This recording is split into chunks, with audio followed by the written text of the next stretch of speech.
అహంకారమే YS Jagan పతనానికి కారణం అంటూ ఏపీ పిసిసి అధ్యక్షురాలు షర్మిల గారు నిన్న ఘాటైన వ్యాఖ్యలు చేశారు.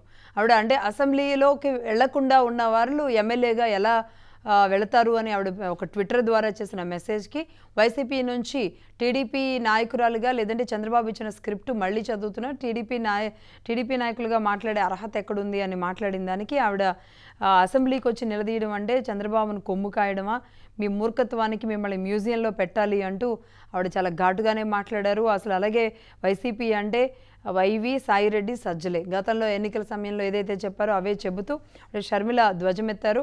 మొత్తంగా అంటే జగన్మోహన్ రెడ్డి అహంకారమే ఆయన పతనానికి కారణమైంది అంటూ స్వయంగా సోదరి మాట్లాడిన వ్యాఖ్యలు మాత్రం దుమారం రేపుతున్నాయి. దాంతోపాటుగా అసలు అసెంబ్లీకి వెళ్ళని వారు ఎమ్మెల్యేలుగా ఉండి అంటే వీళ్ళు కుదురు కూడా వెళ్ళని వాళ్ళని మరి అసెంబ్లీ వాళ్ళ ఎమ్మెల్యే సభ్యత్వాన్ని రద్దు చేసే ఇలాంటి అధికారాలు ఉంటాయా, ఎలా ఉంటుంది దానికి సంబంధించి మాట్లాడదాం. ఎమ్మెల్సీ రామకృష్ణ గారు ఉన్నారు, అలాగే రైట్ కాంగ్రెస్ నాయకులు మస్తాన్ వలీ గారు, కాంగ్రెస్ మాజీ ఎమ్మెల్యే మస్తాన్ వలీ గారు కూడా జాయిన్ అయ్యారు. నమస్తే అండి మస్తాన్ వలీ గారు, రామకృష్ణ గారు. నమస్తే అండి మస్తాన్ వలీ గారు. నమస్తే అండి మస్తాన్ వలీ గారు, మీరేమంటారు? షర్మిల గారి మీద దాడి అనేది ఎన్నికల తర్వాత కూడా ఆగుతున్నట్టు కనబడడం లేదు, ఆవిడ కూడా ఆపుతున్నట్టు కనబడడం లేదు. సో మొత్తంగా ఏంటి కాంగ్రెస్ వర్సెస్ వైసీపీగా ఏం జరుగుతుంది? ఇప్పుడు కాంగ్రెస్ వర్సెస్ వైసీపీ కాదండి, కాంగ్రెస్ పార్టీ రాష్ట్ర అధ్యక్షురాలుగా శ్రీ వైఎస్ షర్మిలారెడ్డి గారు చాలా స్పష్టంగా ఒక శాసనసభ్యుడిగా గెలిచిన తర్వాత, ఒక ప్రజాప్రతినిధిగా ప్రజలు గెలిపించిన తర్వాత అసెంబ్లీకి వెళ్ళకపోవటం అనేటటువంటిది చాలా ప్రజల పట్ల అపనమ్మకం అనేటటువంటిది రాష్ట్ర అధ్యక్షుడు షర్మిలారెడ్డి గారు మాట్లాడే మాటలు. ఎందుకు గెలిపిస్తారు ఒక ప్రజాప్రతినిధిని? ప్రజల యొక్క సమస్యల్ని, అట్లానే రాష్ట్రం ఎదుర్కొనేటటువంటి సమస్యల్ని. అసెంబ్లీ అంటే ఆ రాష్ట్రంలో ఉన్నటువంటి సమస్యల్ని చర్చించేటటువంటి ఒక దేవాలయం. అటువంటి దేవాలయానికి కూడా తనకి పరపతి కావాలి, తనకి ప్రివిలేజ్ కావాలి, ఇటువంటి లేనప్పుడు నేను ఎందుకు వెళ్ళాలి అనేటటువంటి మాట మీరు ఎన్నికల్లో పోటీ చేసినప్పుడు చెప్పుండాల్సింది. నేను మీరు గెలిపించడమే కాదు, నాకు ప్రత్యేకమైనటువంటి గుర్తింపు పరపతి ఉన్నప్పుడు మాత్రమే నేను వెళ్తానని చెప్పున్నట్టుగా ప్రజలు వాళ్ళ యొక్క నిర్ణయం వేరే విధంగా అప్పుడు ఆలోచించి తీసుకునేవాళ్ళు. షర్మిలారెడ్డి గారు ఏమన్నారు, మీరు ఒక ఎమ్మెల్యేగా గెలిచిన తర్వాత అది 1, 2, 3 ఫిగర్ కాదు. అట్లా అంటే మేము 26 ఎమ్మెల్యేలు గెలిచిన సందర్భాలు ఉన్నాయి. ఆ సందర్భాల్లో కూడా మేము అసెంబ్లీలో ఉన్నాం 294 ఉన్నప్పుడు. ఇవాళ మేము ఒక కౌన్సిలర్, ఒక కార్పొరేటర్ లేకపోయినప్పుడు కూడా ఇవాళ ఉన్నటువంటి రాష్ట్ర కాంగ్రెస్ కమిటీ శ్రీ షర్మిలారెడ్డి గారి నాయకత్వంలో నిరంతర ప్రజా సమస్యలు, అదే రైతుల, యువతన, ఉద్యోగాల, లేదా మహిళల మీద అత్యాచారాలు ఎక్కడ పడితే అక్కడ లేవనెత్తుతున్నాం. కానీ జగన్మోహన్ రెడ్డి గారు లేవనెత్తుతుంది ఏంటి? ఢిల్లీ వెళ్ళి వైసీపీ నాయకులు ఏంటంటే మా మీద దాడి చేస్తున్నారని చెప్పి అడిగారు. అక్కడ ఉన్నటువంటి పాత్రికేయ మిత్రులు మీరు చెప్పినటువంటి 36 మంది మీద. షర్మిల గారు ఇదే మాట ఇంకో మాట అన్నారండి ఆవిడ, అంటే సోషల్ మీడియాలో ఆవిడ మీద అసభ్యంగా మాట్లాడుతున్నారు.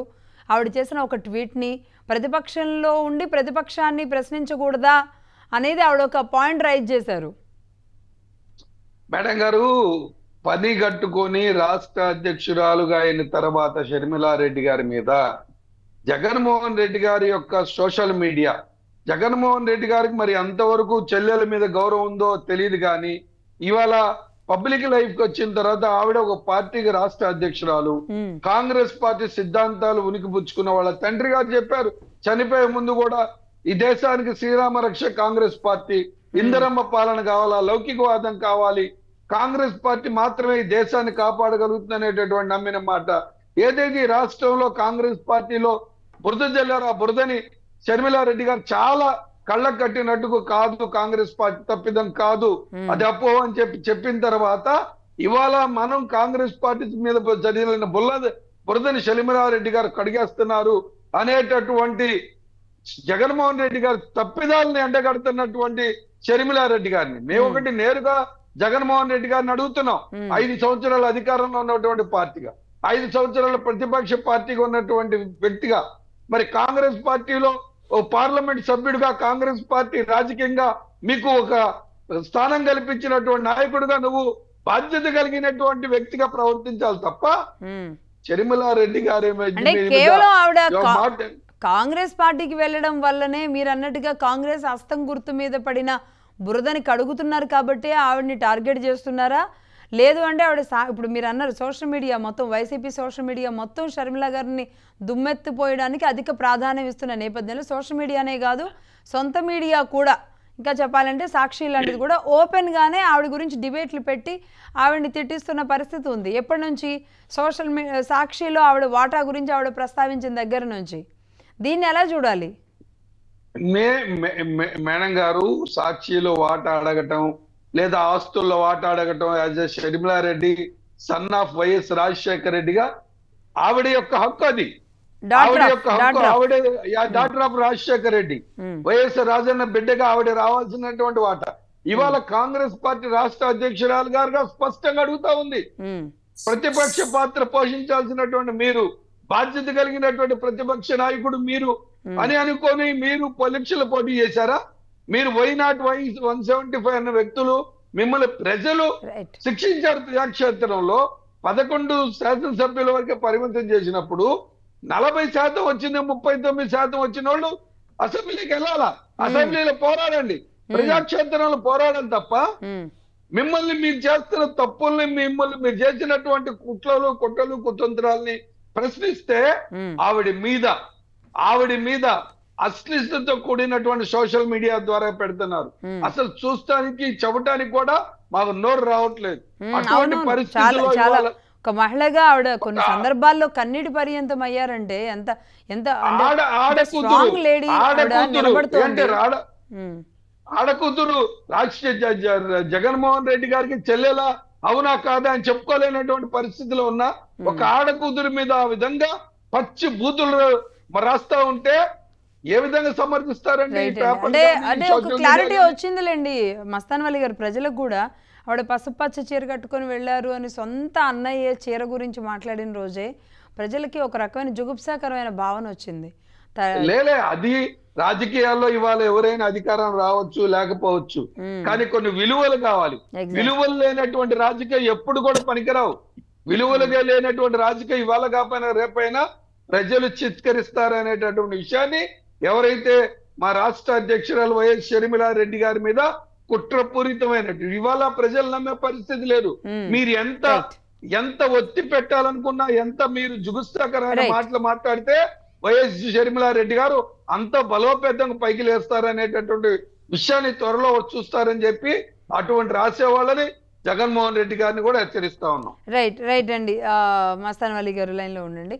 రామకృష్ణ గారు, ఆవిడ వైఎస్ విగ్రహాలు కూల్చినప్పుడు ఎక్కడికి వెళ్ళిపోయావంటూ కొంతమంది చేస్తున్న ట్వీట్లు, దాని మీద ఆవిడ నిన్న చాలా పెద్ద సుదీర్ఘమైన లెటరే రాశారు. అంటే ఎన్టీఆర్ విగ్రహాలు మీరు పగలగొట్టడం వల్లే వైఎస్ఆర్ విగ్రహాలకి ఈ పరిస్థితి తీసుకొచ్చారు అనే దాని మీద కూడా ఆవిడ చాలా గట్టిగా కౌంటర్ ఇచ్చారు. ప్రతిపక్షంలో ఉండి ప్రతిపక్ష పార్టీని తిట్టకూడదా అనేది కూడా ఆవిడ లేవనెత్తుతున్న పరిస్థితికి, అంటే ఒక రకంగా స్టిల్ ఇప్పటికీ ఆవిడ ఒంటరి పోరాటం చేస్తున్నారు. మన తెలంగాణ నుంచి రేవంత్ రెడ్డి గారు అండ్ కాంగ్రెస్ టీం అంతా కూడా మేము ఉన్నామని సపోర్ట్ ఇచ్చారు. కానీ ఇక్కడ ఈవిడ ఎదుర్కోవడంలో వైసీపీ సోషల్ మీడియాని ఎదుర్కోవడం ఒక మహిళగా చాలా పెద్ద బిగ్ టాస్క్ లాగా కనబడట్లేదు ఆవిడకి? మొట్టమొదటిసారిగా గుడ్ మార్నింగ్ అండి మీకు, మస్తాన్ వలి గారికి గుడ్ మార్నింగ్ అండి. ఇవాళ ఒక చెల్లెలుగా నిజంగా ఆవిడకి ఒక రకమైనటువంటి సంకట పరిస్థితి. సొంత అన్నయ్యనే ఈ విధంగా తిట్టాల్సినటువంటి దౌర్భాగ్యమైనటువంటి పరిస్థితిలో ఆవిడ పడిపోయింది. ఇంత పిచ్చోడు, ఇంత అహంకారి, ఇంత మత పిచ్చోడు బహుశా ఏ రాజకీయ నాయకుడు ఉండడేమో.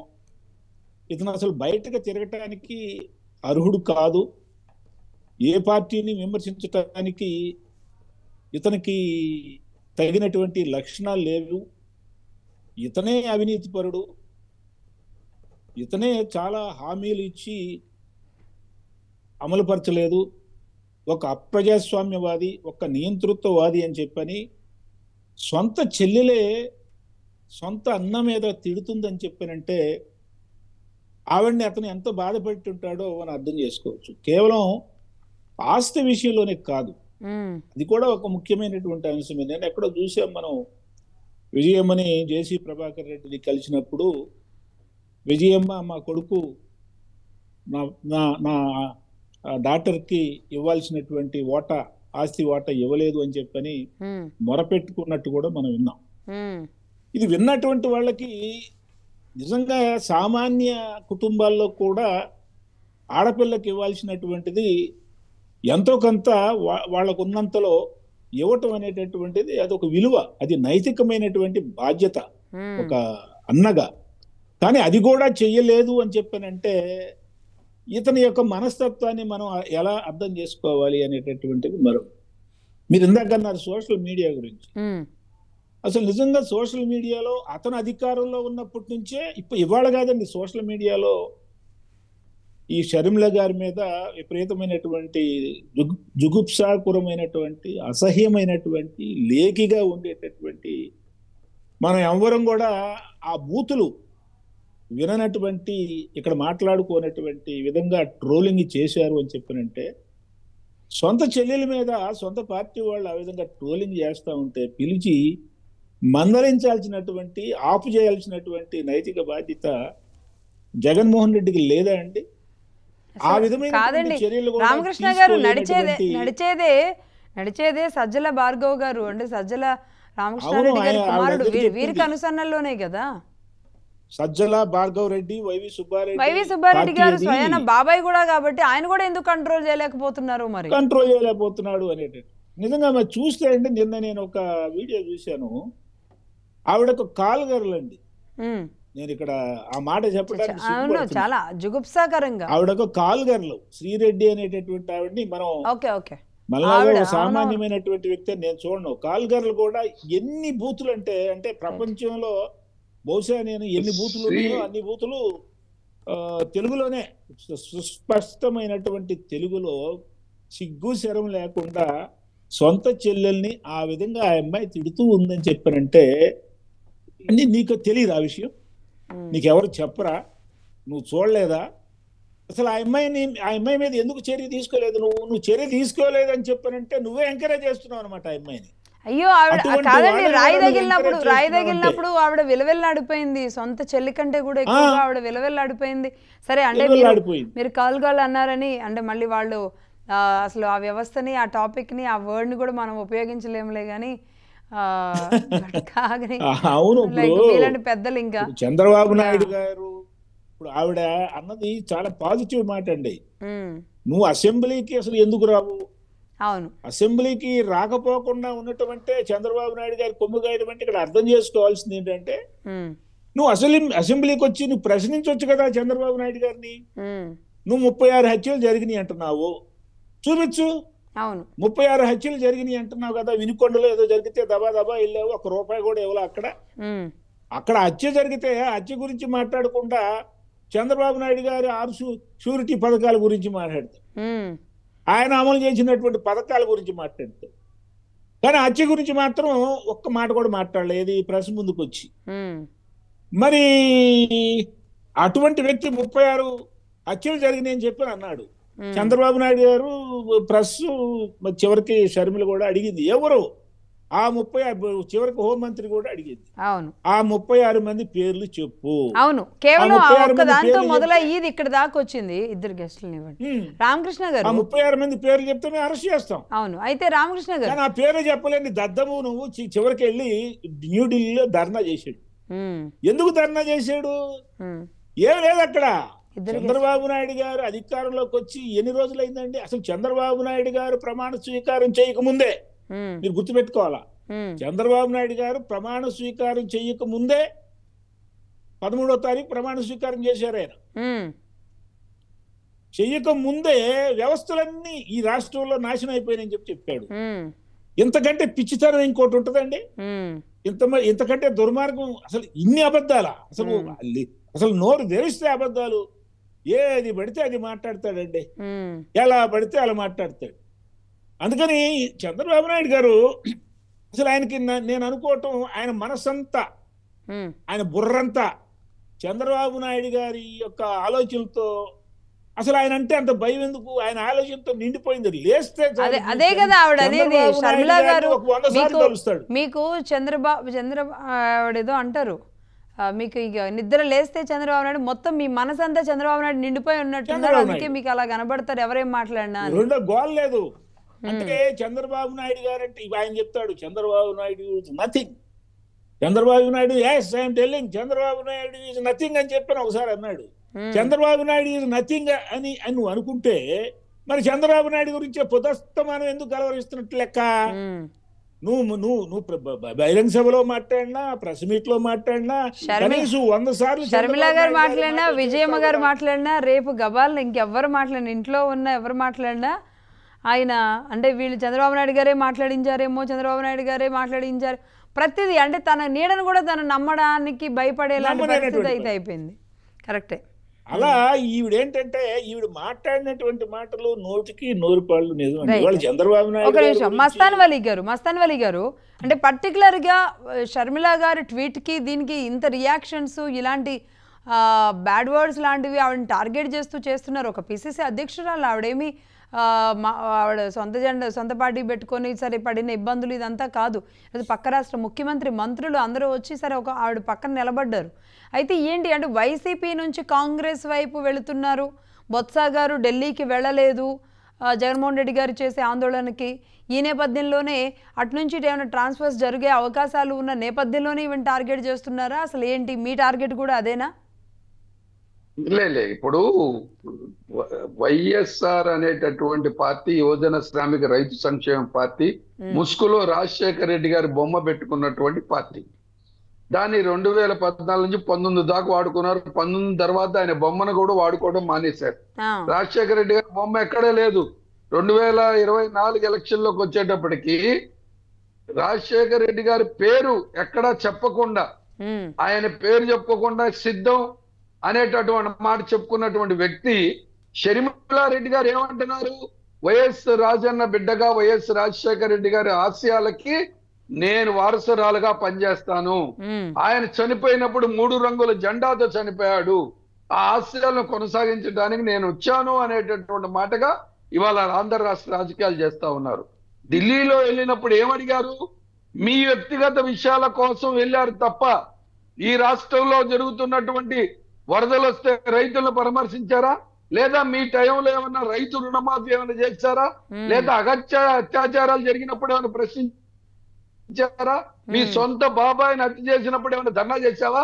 లేదా ఈ యొక్క వ్యక్తిగత రాజకీయ రంగు పులిగినందుకు తప్ప 5 సంవత్సరాలు మీరు బీజేపీతో సత్సంబంధాలు నడిపారే, ప్రతి బిల్లుకి మీరు మద్దతు పలికారే, కోర్టు నుంచి మీకు మినహాయింపులు వచ్చినాయే. అప్పుడు మీకేమో ధర్నాలు గిర్నాలు అవసరం రాలా. ఇవాళ మీకు ప్రత్యేకమైనటువంటి మీకు హోదా ఇవ్వలేనటువంటి పరిస్థితుల్లో ఏదైనా వ్యక్తిగతం కోసం నువ్వు ఢిల్లీ వెళ్ళి ధర్నా చేస్తుంటే కాంగ్రెస్ పార్టీ ఎందుకు రాలేదు మీరు అడగటంలో కారణం ఏమై ఉంటుందండి?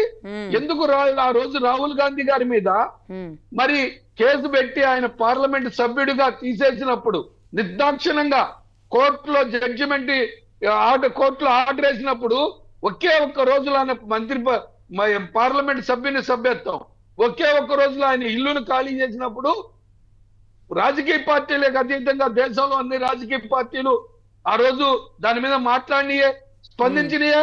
జగన్మోహన్ రెడ్డి ఎప్పుడైనా స్పందించాడు దాని మీద? మణిపూర్ లో ఆ విధమైనటువంటి క్రైస్తవుల మీద ఊచుకోత ధరిస్తే ఒక్కసారి మణిపూర్ క్రైస్తవుల మీద మాట్లాడలేదే. నువ్వు అవసరం అయితే ఒక క్రిస్టియన్ అని చెప్పుకునేటటువంటి వ్యక్తిగా క్రైస్తవుల దాడి జరిగితే ఎందుకు మాట్లాడలేదనేటువంటి మాటని అడిగినటువంటి పరిస్థితి. ఏ రోజు కూడా ప్రతిపక్షాలు పెట్టినటువంటి ఒక బిల్లు మీద మీరు మద్దతుగా మాట్లాడలేనటువంటి సందర్భమే. ఇటువంటి పరిస్థితుల్లో కాంగ్రెస్ పార్టీని ఏ విధంగా నువ్వు ప్రశ్నిస్తావు? ఏ విధంగా ప్రశ్నించేటటువంటి గొంతులకి నువ్వు సంఘీభావం లేనటువంటి పరిస్థితిలో మిగతా పార్టీల నుంచి ఏ విధంగా నువ్వు సంఘీభావాన్ని ఎక్స్పెక్ట్ చేస్తావు? ఇది జగన్మోహన్ రెడ్డి గారి యొక్క ఆలోచన విధానం. ఇది ఏమాత్రం రాజకీయాల్లో నైతిక విలువలను కాపాడటం కాదు. రాజకీయ నాయకుడుగా నైతిక విలువలు ఉన్నటువంటి పరిస్థితి. ఎగ్జాక్ట్లీ. రామకృష్ణ గారు కంక్లూడ్ చేయండి. ఇటువంటి పరిస్థితుల్లో చెప్పండి రాజశేఖర్ అమ్మా వలి గారు కంక్లూడ్ చేయండి, చెప్తున్నారు వలి మస్తాన్ వలి గారు. ఎన్ని పరిస్థితుల్లో ఏది 600 మీరు ఇంకో మాట అడిగారు. ఇవాళ జగన్మోహన్ రెడ్డి గారి మీద వాళ్ళకున్న పార్టీ యొక్క క్యాడర్ యొక్క నమ్మకం లేదు, పూర్తిగా సడలిపోయింది. ఎప్పుడైతే అతను కేవలం ఒక ఏజెన్సీ మీద ఆధారపడటం వల్ల తన క్యాడర్ ని అలసత్వం చేశారు. ఆ క్యాడర్ మొత్తం ఇవాళ కాంగ్రెస్ వైపు చూస్తా ఉంది. రాహుల్ గాంధీ గారి యొక్క పోరాటాన్ని అప్రిషియేట్ చేస్తా ఉన్నారు. కాంగ్రెస్ పార్టీ నుంచి పోయిన నాయకత్వం మొత్తం తిరిగి వాళ్ళ కాంగ్రెస్ పార్టీ వైపు చూస్తా ఉన్నారు. రాహుల్ గాంధీ గారి నాయకులు తప్పకుండా త్వరలో చూస్తారు. ఒక 5-6 నెలల్లో మరలా కాంగ్రెస్ పార్టీ పునర్వైపు రాబోతా ఉంది. ఒక అసెంబ్లీలో శాసనసభ్యుడు, పార్లమెంట్ సభ్యుడు లేనప్పటికీ కూడా బలమైన ప్రతిపక్ష పార్టీకి ఈ రాష్ట్రంలో ఉద్భవించబోతుందని చెప్పి ఈ సందర్భంగా మీ ద్వారా రాష్ట్ర ప్రజలకు తెలియజేస్తారు. రైట్ మస్తాన్ వలి గారు. రామకృష్ణ గారు, ఇక్కడ ప్రజలు మాత్రమే తన వైపు లేరు అనేది ఒకటే కాదు, జగన్మోహన్ రెడ్డి గారికి ఇటు కుటుంబ సభ్యులు, పార్టీలు కూడా, అంటే ప్రతిపక్ష పార్టీలు అన్నీ ఏకంగా ఉండడానికి కూడా ఆయనకి అవకాశం లేదు. ఎందుకంటే ఇప్పుడు 3 పార్టీలు కూటమి ప్రభుత్వం 3 పార్టీలు అటువైపు ఉండగా ఇటు కాంగ్రెస్తో పాటు లెఫ్ట్ పార్టీలు 2 కాంగ్రెస్తో ఉన్నాయి కాబట్టి స్టేట్లో అసలు ఆయనకి మద్దతు ఇచ్చే ఏ ఒక్క పార్టీ కూడా లేదు. ఇండివిజువల్గా అంటే ఆయన రామచంద్ర యాదవ్ గారు పెట్టుకున్న పార్టీ కానీ కూడా సపోర్ట్ లేదు ఆయనకు ఒక రకంగా. ఇలాంటి పరిస్థితుల్లో ఏంటి, కానీ ఢిల్లీ స్థాయిలో వెళ్ళి ఏదో కదిలించారు కానీ ఇప్పుడు షర్మిలా గారిని ఎదుర్కోవడమే వాళ్ళ ముందున్న పెద్ద ప్రధానమైన టాస్కా. అవును, ఇప్పుడు అసలు ప్రధాన ప్రతిపక్షం ఆయనకి చంద్రబాబు నాయుడు గారు కాదు, ఇప్పుడు షర్మిలే ప్రధాన ప్రతిపక్షం అనిపిస్తుంది నాకు. అందుకని ఇప్పుడు చాలా తీవ్రమైనటువంటి ఆరోపణ చేసింది, మీరు గమనించారో లేదో షర్మిల గారు. ఇంత మూర్ఖుడు ఎక్కడ ఉండడు, ఇంత పిచ్చోడు ఎక్కడ ఉండడు, ఇంత దుర్మార్గుడు ఎక్కడ ఉండడు, అసలు ఇతను బయట తిరగటానికి అనర్హుడు, ఇతను మ్యూజియంలో పెట్టాలని చెప్పింది ఆవిడ. చూశారో చూడలేదు? ఇతను బయట తిరగకూడదు, ఇతను బయట తిరిగితే చాలా ప్రమాదం, ఇటువంటి వాడి వల్ల చాలా ప్రమాదం ఉంది, ఎంతమందిని చంపుతాడో, ఎంతమందిని నాశనం చేస్తాడో, ఎన్ని విషపు మాటలు మాట్లాడతాడో, జనాన్ని కూడా పొల్యూట్ చేస్తాడు, మైండ్స్ ని పొల్యూట్ చేస్తాడు. ఇతని సమాజంలో ఇటువంటి వాళ్ళు చాలా అరిష్టం, ఇటువంటి పాపాత్ముల్ని మ్యూజియంలో పెట్టాలని చెప్పింది. నేనంటాను ఆ మ్యూజియం కింద ఏం రాయాలంటే ఆంధ్రప్రదేశ్ ఎస్కోబార్ గురించి మీకు తెలుసు కదా. చంద్రబాబు నాయుడు గారు ఈ పిచ్చి మాజీ ముఖ్యమంత్రిని ఎస్కోబార్ తో పోల్చాడు. ఎస్కోబార్ అంటే కొలంబియా డ్రగ్స్ డాను. అతను కేవలం డ్రగ్స్ డానే. ఇతను డ్రగ్స్ డాను, ఇసుక మాఫియాకు సంబంధించినటువంటి డాను, మద్యం మాఫియాకు సంబంధించినటువంటి డాను, ల్యాండ్ మాఫియాకు సంబంధించినటువంటి డాను, రాజకీయ డాను, హత్యల డాను, రేపుల డాను, అవినీతి డాను. కాబట్టి ఇన్ని రకాల అవలక్షణాలు ఉన్నటువంటి రాజకీయ నాయకుడు మనకు ప్రపంచంలో ఎక్కడా కనిపించడు. కాబట్టి చెప్పింది ఇతను మ్యూజియంలో పెడితే గానీ మన దరిద్రం బాదు అని చెప్పింది. ఏమంటే ఆవిడ పౌరురాలండి, ఆవిడ ఆంధ్రప్రదేశ్ పౌరురాలండి, ఆవిడకి హక్కు ఉందండి, ఆవిడ మహిళ. సమయం అయిపోయిందండి, మళ్ళీ మాట్లాడదాం. ఏది ఏమైనా షర్మిలా రెడ్డి గారు ఆంధ్రప్రదేశ్ రాష్ట్ర కాంగ్రెస్ అధ్యక్షురాలుగా ఈ గడిచిన నెల రోజుల్లో జరిగినటువంటి వరదల మీద కానీ, ఈ రాష్ట్రంలో జరుగుతున్నటువంటి మహిళల మీద ఎక్కడైనా అత్యాచారాలు జరిగినప్పుడు ప్రభుత్వం కూడా దాని మీద స్పందించి ప్రజల ప్రతి అవసరాన్ని కాంగ్రెస్ పార్టీ ద్వారా స్పందిస్తున్నటువంటి విషయాన్ని చేస్తా ఉన్నాం. కాంగ్రెస్ పార్టీగా ఊసే లేని చోట నుంచి ఆవిడ ప్రతిపక్షంగా ఆవిడ మాట్లాడుతున్నారు. ఇంకో విషయం ఏంటంటే వైసీపీ ఎక్కడా కూడా సమస్యల మీద మాట్లాడడం లేదా దృష్టి తీసుకెళ్లడం చేయట్లేదు. ఎనీవే, థ్యాంక్ యూ అండి రామకృష్ణ గారు, మస్తాన్ వలి గారు, ఇద్దరికి ధన్యవాదాలు. ఇది వాళ్ళ పొలిటికల్ చెస్.